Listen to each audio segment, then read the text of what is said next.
అందరికీ నమస్కారం. నా పేరు కోనిశెట్టి హరి రాయల్, రాజంపేట జంక్షన్ ఇన్ఛార్జ్.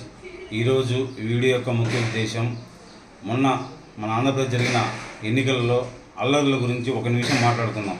ఈ అల్లర్ల గురించి మనం ఎందుకు మాట్లాడుకోవాలంటే, శాంతి భద్రతల రక్షణ, సమాజంలో శాంతి, అలాగే రాజ్యాంగ అమలు, ప్రజాస్వామ్య పరిరక్షణ అనేది ప్రతి ఒక్కటి ముఖ్యం. ఎందుకంటే ఏ సమాజంలో అయితే, ఏ రాష్ట్రంలో అయితే శాంతి భద్రతలు ఉండవో ఆ రాష్ట్రంలోకి ఇన్వెస్ట్మెంట్లు రావు, కంప్లీట్గా నాశనం అయిపోతుంది, అక్కడ రౌడీ రాజ్యం వెళ్తుంది.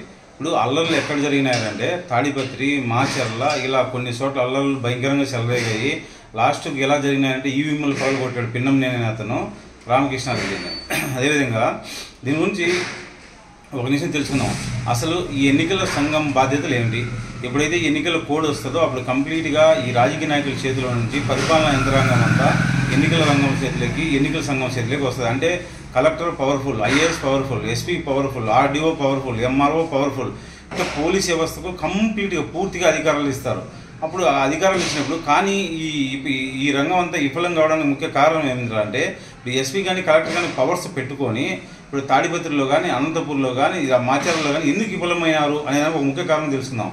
వీళ్ళను ఐఏఎస్ ఆఫీసర్లను, ఐపీఎస్ ఆఫీసర్లను మన గవర్నమెంట్ ఎన్నో లక్షలు ఖర్చు పెట్టి ట్రైనింగ్ ఇచ్చి తర్పీది ఇస్తే వీళ్ళు ముఖ్యంగా ఏమవుతున్నారంటే, అందరూ కాదు కొందరు ఏమవుతున్నారు అంటే రాజ్యభక్తి చూపిస్తున్నారు, బానిసలాగా ఉంటున్నారు, ఏదో ఒక పార్టీకి బానిసలాగా ఉంటున్నారు.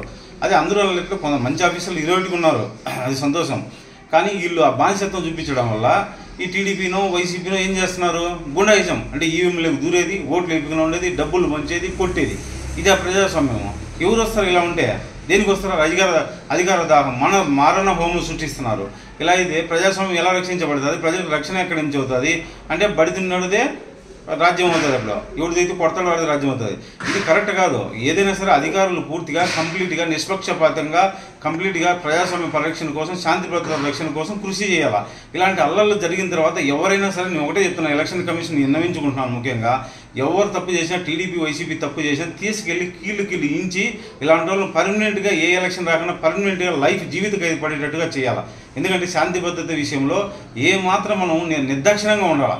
ఎందుకంటే ఎస్పీ అయినా సరే, వాళ్ళైనా సరే, వీళ్ళైనా సరే, ఎవరికి మీకు ఎవరున్నారు మీ పైన? మీకు రాజ్యాంగ పరిరక్షణ కల్పించింది, మీకు రక్షణ, అద్భుతమైన రక్షణ కల్పించింది.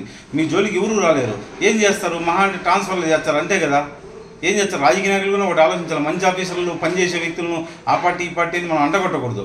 పనిచేసే వాళ్ళని గుర్తించాలా, నిజాయితీ గలను మనం కాపాడుకోవాలా, సమాజాన్ని కాపాడుకోవాలా, శాంతి భద్రతను కాపాడుకోవాలా, రాష్ట్రాన్ని కాపాడుకోవాలా, మన భవిష్యత్తును మనం కాపాడుకోవాలా.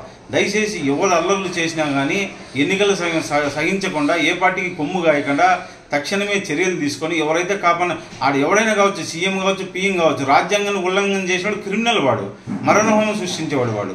దయచేసి చర్యలు తీసుకోవాల్సిందిగా కోరుకుందాం. జై హింద్, జై జనసేన.